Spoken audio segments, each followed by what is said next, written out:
puede decir una cosa, y es que fue anterior. Segundo, el desafío que tenemos es un desafío cultural. La situación cultural exige que la educación católica diga una palabra más clara en esta sociedad. Me siento muy en sintonía con lo que ha explicado y creo que el tema que se me ha propuesto, que es el desafío de la sostenibilidad del educador católico, puede de alguna manera iluminar un poco esto. La educación católica tiene muchos y variados retos, muchos. Podríamos hablar de los retos pedagógicos, didácticos, sostenibilidad económica y muchos desafíos, pero sin ninguna duda uno de los desafíos fundamentales es seguir siendo y teniendo educadores católicos. Porque si en toda empresa es importante la persona, oigan, es que en educación no hay nada más que el educador. No hay nada. Puede haber libros, puede haber tabletas, puede haber ordenadores o computadores, como dicen ustedes. Pero no hay nada que no sea relación. No hay nada que no sea lo que el educador hace. Y lo han dicho muy bien estos alumnos fantásticos que hemos visto. Por tanto, no existen más que educadores en la educación. Y este dato es muy importante. He aquí la pregunta clave. ¿Qué tenemos que hacer hoy para seguir siendo educadores católicos? Y sobre todo, ¿qué tenemos que hacer para seguir teniendo educadores católicos en el futuro? En una situación en la que, gracias a Dios, conozco muy bien la educación católica en toda América Latina y especialmente en España, todos estamos frente a los mismos retos, pero uno de ellos es la disminución de los religiosos. Por tanto, esta es la pregunta que yo voy a intentar contestar en esta primera participación. Por eso acudo al concepto de sostenibilidad. Ustedes saben que el concepto de sostenibilidad procede del ámbito de la ecología, pero yo lo aplico a la situación de la escuela católica. Miren, ser sostenible es responder adecuadamente al presente sin poner en riesgo el futuro.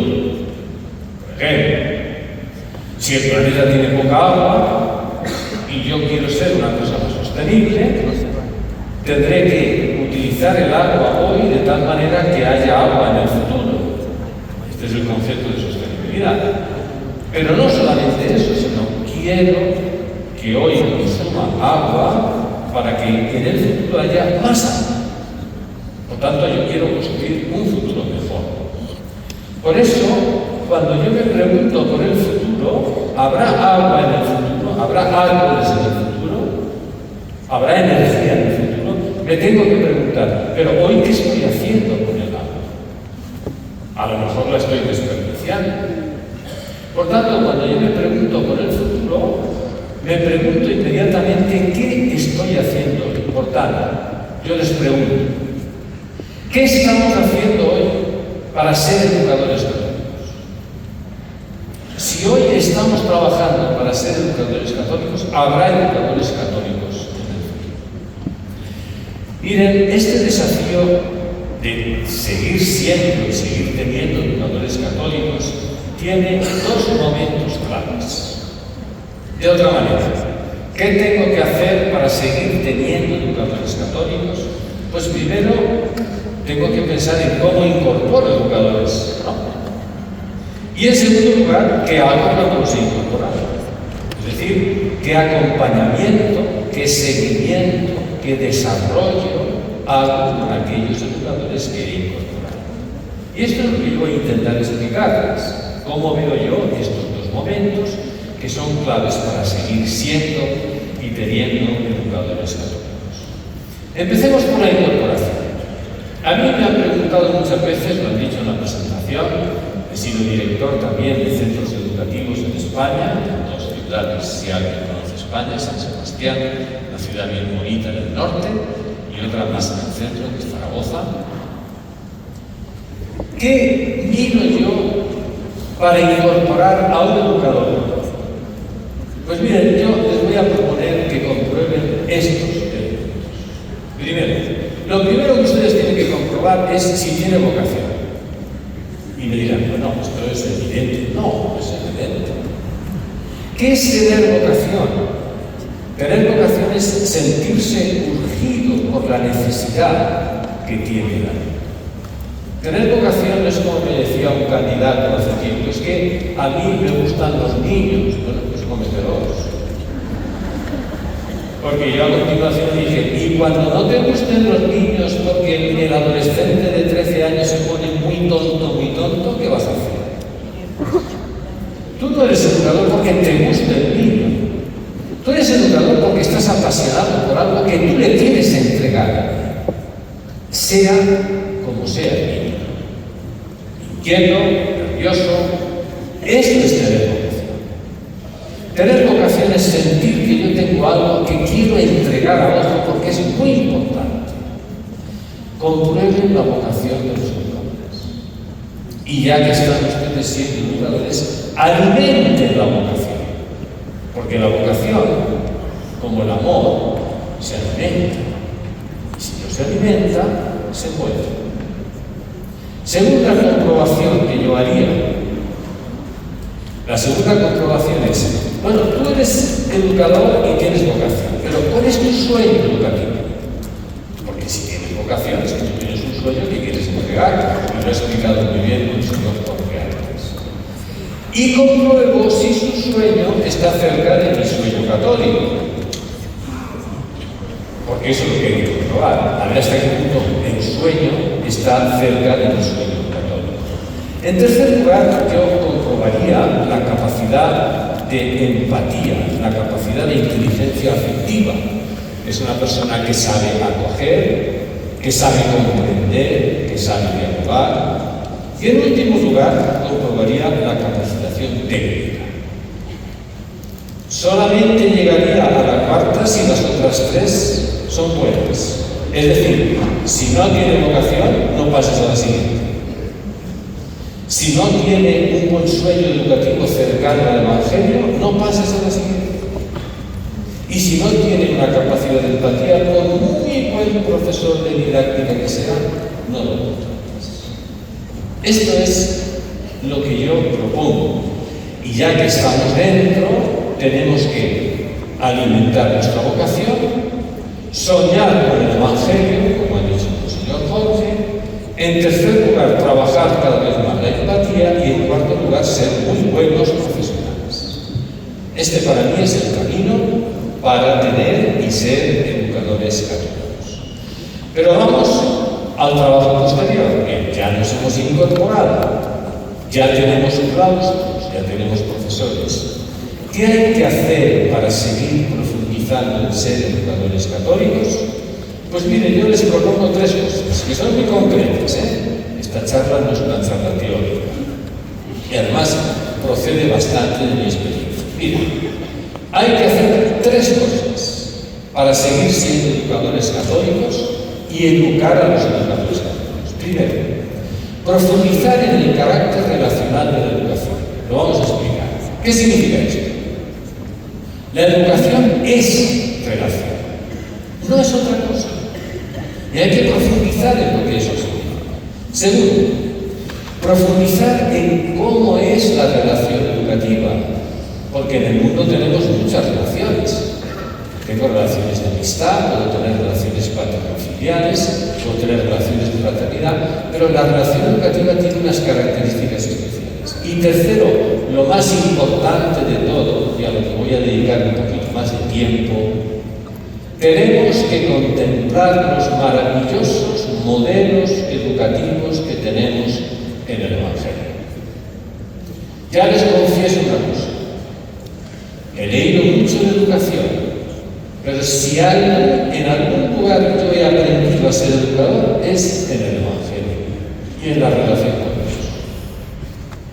Dios es el gran maestro de la pedagogía.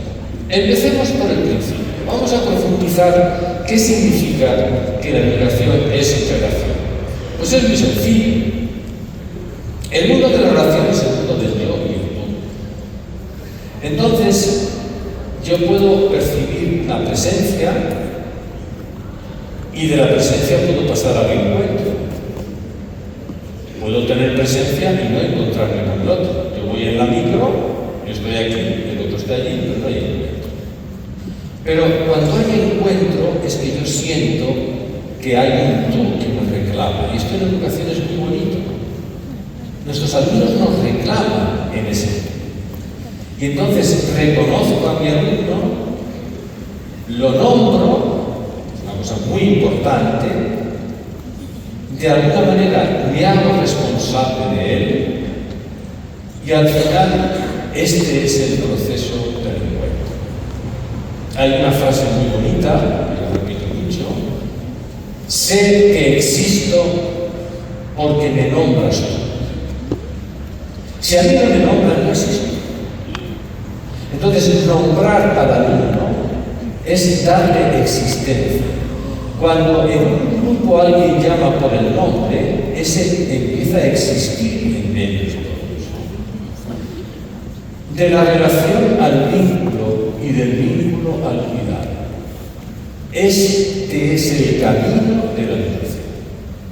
Yo puedo relacionarme con alguien porque, bueno, pues tengo una cierta relación, pero ya me vinculo, estoy con él y sobre todo le cuido. Este es el camino de la relación educativa. El discurso de la relación en frases bonitas de autores, que eso de vez en cuando está bien ponerlo en una charla, ¿no? Ha citado a los autores, ¿no? Hay unos autores que están bien puestos, no tiene importancia, pero las frases me gustan. Sé que existo si me nombras tú. El yo llama al tú, aunque a veces lo degrada en él. A veces no hablo de él, no hablo de tú. El tú y el nosotros son previos al yo.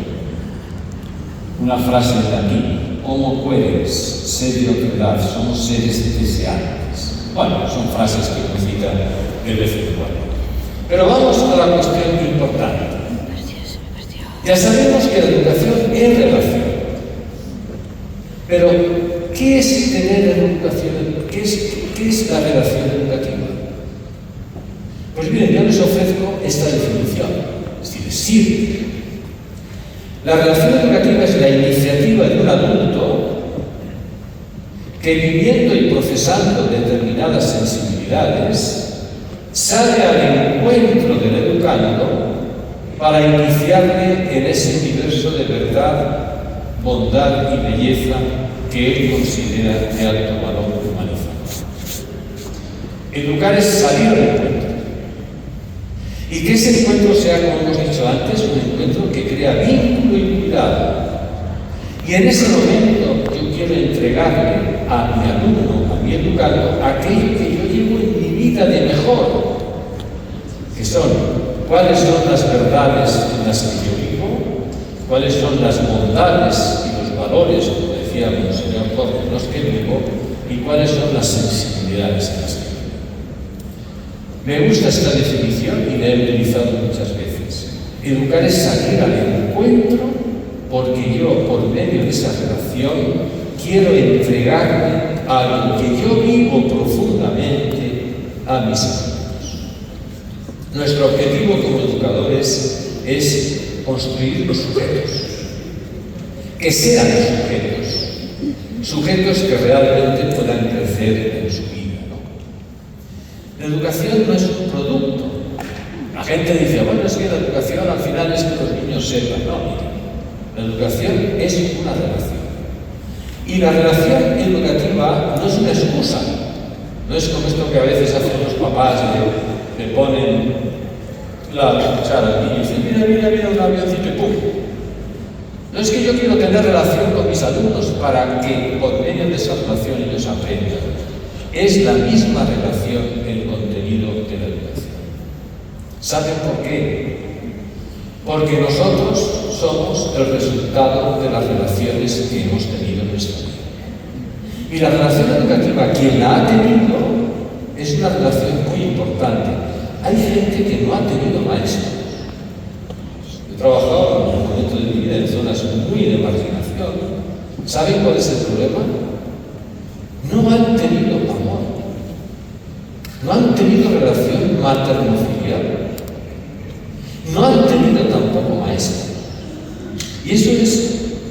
Eso les impide haberse constituido, porque, como he dicho antes, nadie les ha llamado por su nombre.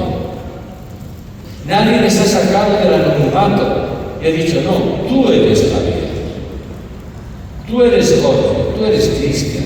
Sacar del anonimato, llamar, constituir en el tú, que se sientan realmente queridos, llamados a la existencia. Esto tiene mucho que ver con nuestra fe cristiana. La palabra de Dios nos llama a la existencia, nos saca del anonimato. Tú eres Abraham, tú eres Moisés, tú eres Pedro. Dios nos nombra y nos lleva a la vida, porque nombrándonos nos da una vocación.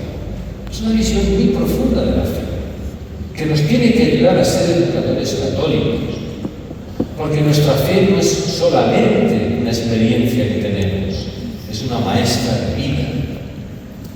Por eso, queridos educadores, educar es salir al encuentro con todo este bagaje de saberes, de verdades, de bondades y de bellezas que llevamos. Miren, la tradición educativa católica siempre ha puesto un énfasis fundamental en la relación educativa. Nosotros enseñamos muchas cosas, pero lo que llevamos en el corazón es la presencia de los maestros que nos quisieron. Y cuanto más nos quisieron, más aprendimos. Yo tengo en mi corazón y en mi cabeza qué maestros y profesores me iniciaron. Yo recuerdo perfectamente al maestro que me leía, cuando yo tenía 12 años en clase, la novela El viejo y el mar de Hemingway. Y cómo eso me configuró. Yo tengo en la cabeza el profesor que me inició en la música clásica, no porque yo toque ningún instrumento, sino porque me encanta la música. Y llevamos en el corazón aquella combinación de amor y de sabiduría que nos ha iniciado en los grandes campos de nuestra vida, ¿no? La relación educativa es absolutamente el 100% de la educación. Más allá de los elementos vocacionales, la fe cristiana, como he dicho antes, es maestra de la educación. Dios es el gran educador del pueblo de Israel. Dios Jesús fue el gran educador de sus discípulos. Contemplémoslo como fue. Recuperemos los modelos educativos relacionales que emanan de nuestra experiencia de fe. Y es lo que vamos a hacer en esta última parte de mi intervención. Miren, yo les voy a proponer estos modelos relacionales que tenemos en el Evangelio. A mí me han enseñado mucho.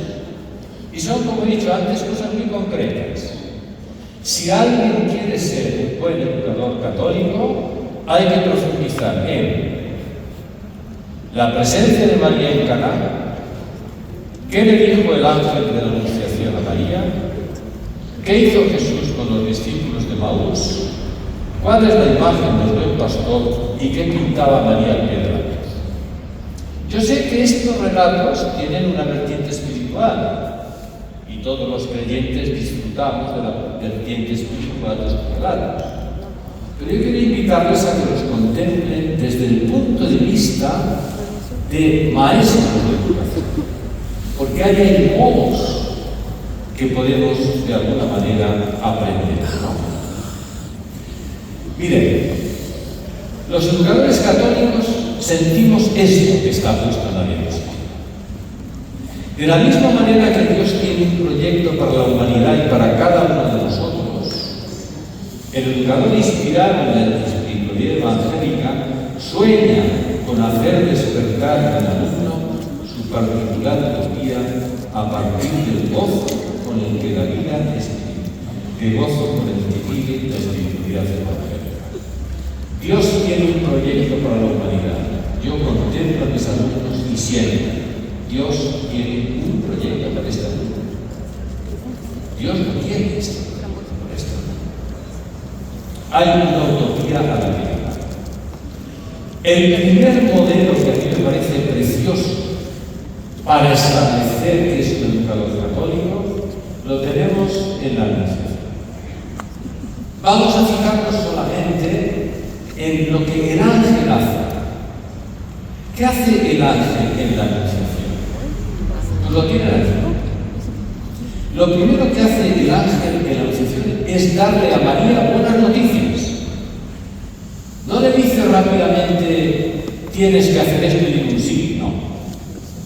Antes de que María dijera que sí, el ángel le dio muchas buenas noticias. Y yo les pido, denles primero buenas noticias a los alumnos. Primera buena noticia, eres un objeto privilegiado del amor de Dios. Eso es lo que dice el ángel. Segundo, tienes que estar alegre, porque eres un objeto del amor de Dios. Estás llena de gracia, alégrate, es el primer mensaje. Tú eres un objeto privilegiado del amor de Dios. Y el educador, con su forma de ser, de amar y de saludar, le dice al alumno, tú eres un objeto privilegiado del amor de Dios y te tienes que estar alegre. No parto de tus carencias, parto de que eres amado. Dios nunca parte de nuestras carencias.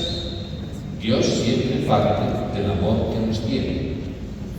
¿Qué más le dice el ángel? Que el amor y la gracia de Dios superan al temor. No tengas miedo. Lo primero que tiene que hacer el educador es quitar los miedos que los alumnos tienen. Miedos, como decía el señor Jorge, a las redes sociales. Miedos a que les juzguen. Quitar miedos. Te llamo por tu nombre. No eres, a ver, fulanito, venga por aquí. No, tú tienes un nombre. Antes del sí de María, Dios dijo sí a María. Antes de que María dijera el sí a Dios, Dios le había dicho un sí enorme a María. Te quiero, estás llena de gracia, estás llamada a grandes cosas. Esta es la figura del educador, ¿no? La vida de nuestros alumnos, ser sí para ellos. Hay educadores que son no hagas esto, has suspendido, mejora, no has estudiado. Y hay educadores que son sí. El ángel nos enseña a ser educadores sí. Con nuestra vida decimos sí a la vida del alumno, como el ángel dijo sí a la vida de María, y por eso María dijo sí. ¿Qué más hace el ángel? Hay un proyecto para ti, no eres tonto, no eres inútil. Tienes un proyecto de vida. Hay una llamada que te va a desarrollar. Hay un proyecto de vida, como decía antes el señor Jorge. Esto es bonito, porque esto nos enseña a ser educadores, ¿no? Y luego le dice una cosa muy importante, no estarás solo, yo estaré contigo. No me voy a ir a la sala de profesores a las 5. No voy a estar en la sala de profesores escribiendo un correo a los alumnos que están en el patio, que es maravilloso. En España, cuando uno tiene ya computadores, escriben correos a los alumnos que están en el patio, que es muy sencillo. Vaya al patio y salude al niño y dígale lo que quiere decir, ¿no? Cosas muy importantes, ¿no? Porque al final, la compañía, el acompañamiento, ¿no? Nuestros alumnos están 12 o 13 o 14 años en nuestros colegios. Somos capaces de acompañarles, como el ángel le dijo, no estarás solo, cuenta conmigo. Bien, aquí tienen un primer modelo maravilloso de educador católico. Segundo modelo, pues María en Cana. Yo suelo decirles a los profesores, ¿quieres ser educador católico? Tú eres el ángel de la Anunciación. Para algunos María, yo soy. Más modos, tú eres María en Cana. ¿Y qué hizo María en Cana? Pues cosas muy sencillas. Darse cuenta de las necesidades.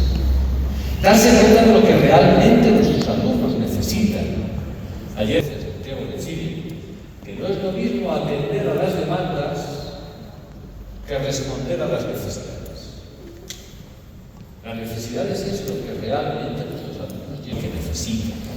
Estar atento a las necesidades, capaz de llevar a nuestros alumnos a la fuente de vida, porque María es capaz de llevar al alumno a la fuente de vida. Nosotros somos fuente de vida para nuestros alumnos.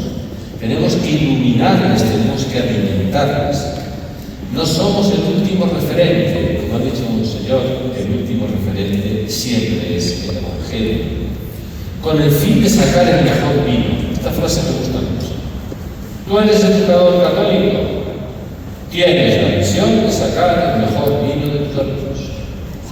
No estoy diciéndole siempre qué es lo que le falta y en qué ha suspendido. Y sobre todo en comunidad de educadores. Hay una cosa muy bonita en el relato de María en Caná, no sé si lo recuerdan, y es que cuando acaba el relato, dice el Evangelio de Juan, capítulo 2, y se fueron los discípulos con María. Era la comunidad. Más modelos que nos pueden servir para revivir y ser educadores católicos y ser sostenibles en el futuro es ser como María al pie de la cruz. Miren, María es en el Evangelio quien sabe estar. Tengo un buen amigo en España, un hermano, que dice que María es la presencia antecedente, siempre estaba antes. Y eso es muy bonito en la educación. Hay que estar visibles y asequibles. Tenemos que estar presentes, presencia, cercanía afectiva y efectiva, estar visibles, accesibles, que nos vean, que nos puedan saludar, que nos puedan acercar. Conozco mucho en este momento las realidades de la educación chilena, pero en España tenemos un poco el peligro de que los profesores van al aula, a la clase, y luego se van a la sala de profesores, y luego vuelven al aula, y luego van a la sala de profesores, y luego van a la cafetería, y luego van a la sala de profesores, y los alumnos a veces no saben dónde están los profesores. Estar. Y sobre todo, estar en el dolor. Hay una pregunta muy bonita que yo hago mucho a profesores.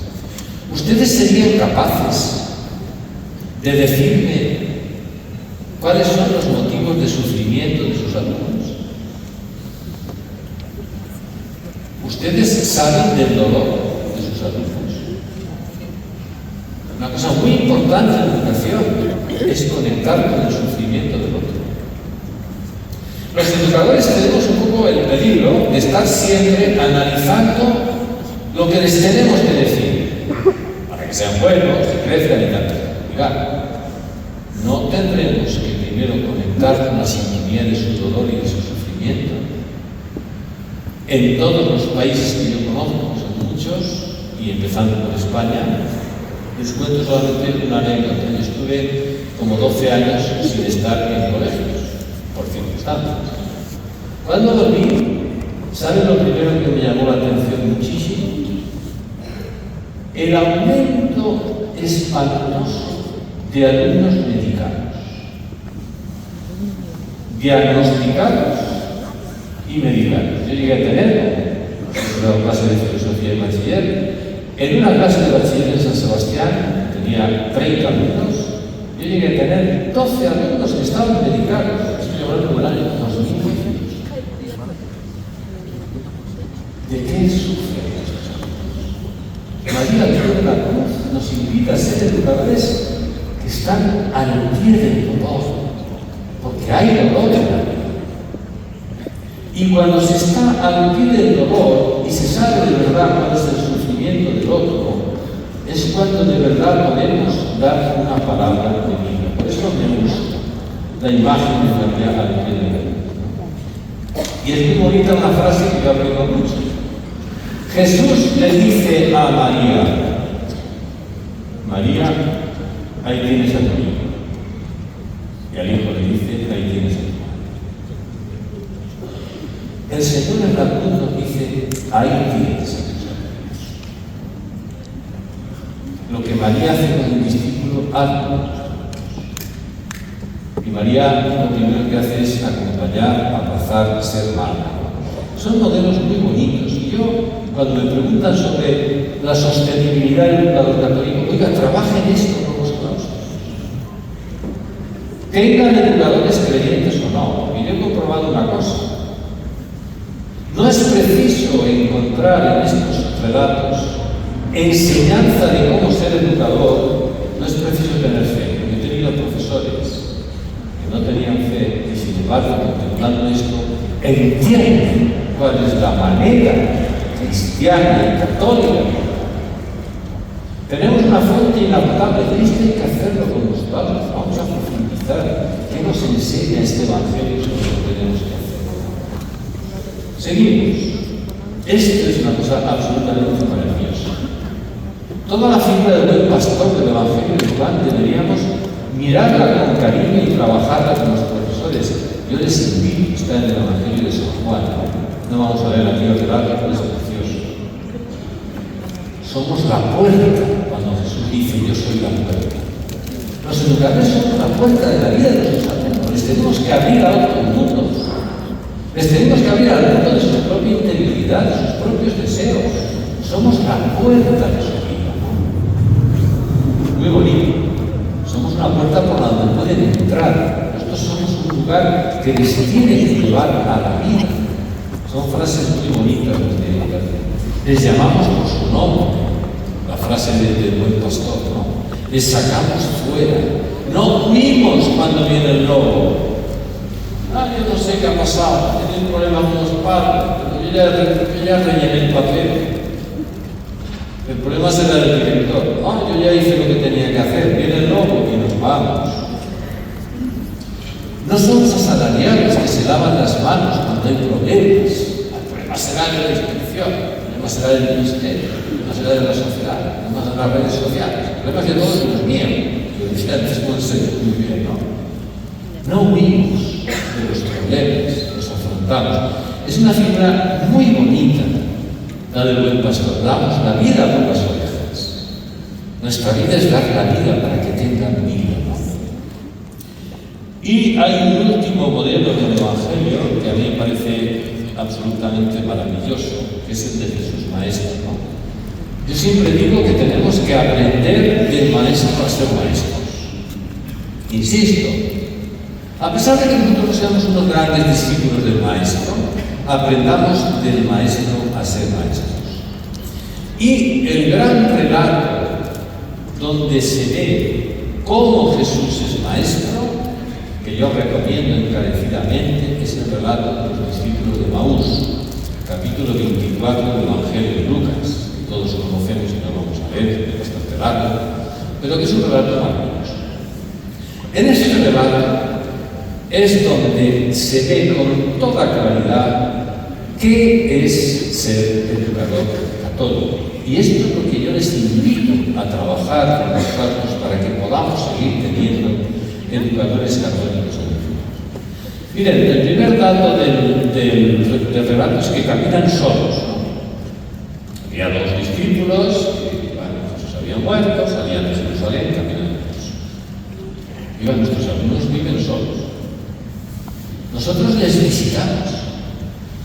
Nosotros salimos al encuentro de nuestros alumnos un cierto tiempo, 1 año, 2 años, 3 años. Pero ellos caminan solos, tienen su propia vida. Caminan solos con sus preocupaciones. Caminan, tú te acercas y no te reconocen. Desde el primer día no te dicen, mira, aquí tengo un buen profesor, y te escuchan, ¿no? Tú te acercas y no sabes muy bien si ellos te reconocen todavía. A Jesús no lo reconocieron, pero se acercó. No solamente se acercó, sino que se interesó. En lugar de decirles, soy vuestro maestro. Escúchame. No. ¿Qué hizo Jesús? Preguntar. ¿De qué vais hablando? De otra manera, ¿cuál es tu dolor? Porque estaba triste. ¿Qué te está pasando? ¿Qué te preocupa? ¿Cuál es la situación de vida en este momento que te está llevando a vivir esa sensación, ¿no? Jesús se preocupa de verdad por los alumnos. No hace una pregunta, digamos, estratégica para enganchar su interés y luego, ¡pum!, meterles la doctrina. No. Jesús hace un ejercicio de empatía. Lo he puesto en la primera parte. Jesús hace un ejercicio de empatía que es, yo quiero saber de verdad qué les está pasando a esos. Y si recuerdan el relato, la mayor parte del relato es el rollo que los discípulos le sueltan a Jesús. Pero aquí hablando con ellos y atendiendo profundamente. Escucha y entiende. Ya sabes la diferencia entre oír, escuchar, entender, comprender y sintonizar. De oír al sintonizar hay un largo camino. Oigo, escucho, entiendo, comprendo y al final puedo sintonizar, ¿no? Este es el proceso de la comunicación. Jesús escuchó su interpretación de la vida. Y solamente después de acercarse sin decir nada, después de interesarse preguntando y después de escuchar y de entender, propone. ¿Y qué les propone? Una narración distinta de su vida. Esto es. ¿Qué le pasa a una niña anoréxica? Las niñas anoréxicas, pues bueno, las que yo he conocido son inteligentes, guapas y delgadas. Esa es la realidad. ¿Pero qué narración tiene? Que está gorda y esconda. ¿Qué es educar? Proporcionar las narraciones adecuadas de la vida. Tú no eres eso. Lo que pasó con Jesús no fue un fracaso. Tienes que entender que es una expresión del amor de Dios programado en el Antiguo Testamento. Y eso es lo que el educador hace. Tú no eres lo que estás sintiendo a tus 13 años. No eres el mensaje que tienes de las redes sociales. No eres la persona incapaz de tener desarrollo. No eres el que vas a suspender. Te cambia la narración.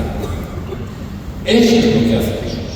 Eso es educar. Proporcionar narraciones vivas de proyecto que saquen a los alumnos de su situación y los lleven a un futuro mejor. Es la palabra, y eso cuando se hace con todo lo que hemos dicho antes, con el amor de Madre de María, con el sí radical del ángel, eso es educar. Eso es lo que llega al corazón de los alumnos. Y eso es el valor de la educación católica. Si lo perdemos, no solamente perdemos nuestra identidad, sino que la sociedad se pierde lo mejor que le tenemos que entregar. Proponer interpretaciones y narraciones positivas de la vida de nuestros alumnos. Este es Jesús el Maestro. Pero, cuando ya les ha contado eso, recordarán ustedes bien el relato de Maús, no dice Jesús, bueno, ¿lo habéis entendido? No, pues te voy a hacer examen. ¿Has visto que soy tu maestro? No. Jesús les entrega eso y hace ademán de irse. Porque respeta la libertad de los discípulos para aceptarlo o no. Y hace ademán de irse. Pero como los discípulos se habían sentido realmente entusiasmados por esa palabra, son los discípulos que dicen, quédate. Una cosa maravillosa. Dios es un maestro de libertad. Dios no le dice, os he convencido, ¿no? ¿Veis cómo yo tengo razón? Es que me tienes que hacer caso, ¿no? Jesús les entrega una propuesta de interpretación distinta de su vida y hace ademán de irse. Una cosa maravillosa. Pero cuando hace ademán de irse, los discípulos le invitan a quedarse, Jesús se queda y dice, se ha acabado la jornada, son las 5. Tengo que ir a la reunión del departamento. No, Jesús se queda. Y cuando se queda, acepta la invitación, es cuando se produce el encuentro en el símbolo.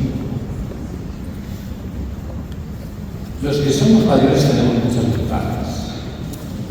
Y una de ellas es que tenemos historia y tenemos muchos antiguos alumnos. Y cuando te encuentras con los antiguos alumnos de hace mucho tiempo, te das cuenta del valor que tuvieron en determinados momentos educativos que se convirtieron. Yo les voy a contar una anécdota. Yo recibí un correo hace algunos años de un alumno, un antiguo alumno mío, que decía, hola Javier, soy gaseosa. Cuando yo tenía 16 años, tú me llamabas gaseosa, porque era un alumno que hablaba y hacía Entonces constantemente hacía, entonces yo le llamaba las cosas. Pues el tipo se acordaba al cabo de 20 años y yo le llamaba las cosas. ¿Qué quiere decir con esto? Que cuando se establecen, cuando se establecen este tipo de complicidades, eso queda para ti. Es un ejemplo tonto, pero te encuentras con alumnos, como yo he explicado de Hemingway, que te dicen, yo me acuerdo cuando leímos aquella cosa en clase. Yo me acuerdo, tengo muchísimas anécdotas, de cuando murió no sé quién y entonces tú. Este es el valor del encuentro de la educación, ¿no? Y al final, lo que más me interesa de todo es esto. Los discípulos al principio estaban solos y al final se quedan solos. Pero no son los mismos. No es la misma soledad la del principio y la del final. Entre la primera soledad y la última se ha producido una experiencia educativa de encuentro profundo. Eso es la educación. Caminan solos y seguirán solos, pero siguen con una experiencia educativa. Vamos a terminar. Jesús Maestro es nuestro gran maestro. Y hay tres grandes sentimientos que Jesús provoca: sentirse querido y acogido, llamado y convocado y acompañado. El ejemplo más claro es el de la mujer adulta en el Evangelio de Juan. Hemos encontrado a esta mujer en flagrante adulterio. Yo me acuerdo cuando yo era pequeño y oía flagrante, no sabía lo que era adulterio, sí, pero el flagrante me sonaba una cosa muy fea. Efectivamente, llama de flagrante adulterio. ¿Qué hace Jesús? La quiere y la acoge, pero la llama y la convoca.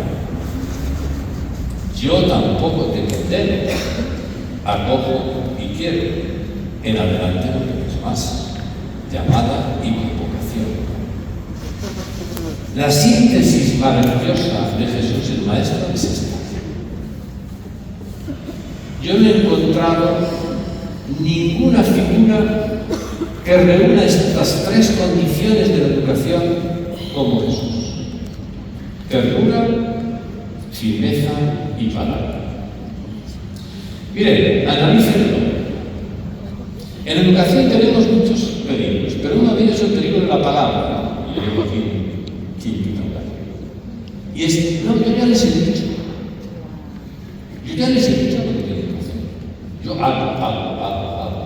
Pero una palabra que no está instalada en la ternura es vacía. Luego tenemos el peligro de la ternura. Y es que, nos quiero mucho, nos queremos mucho, bien, vale, nos queremos mucho. Pero también tenemos el peligro de la firmeza, que es, tienes que hacer eso. No vayas por aquí. Las tres son necesarias. La educación es la combinación maravillosa entre ternura, firmeza y palabra.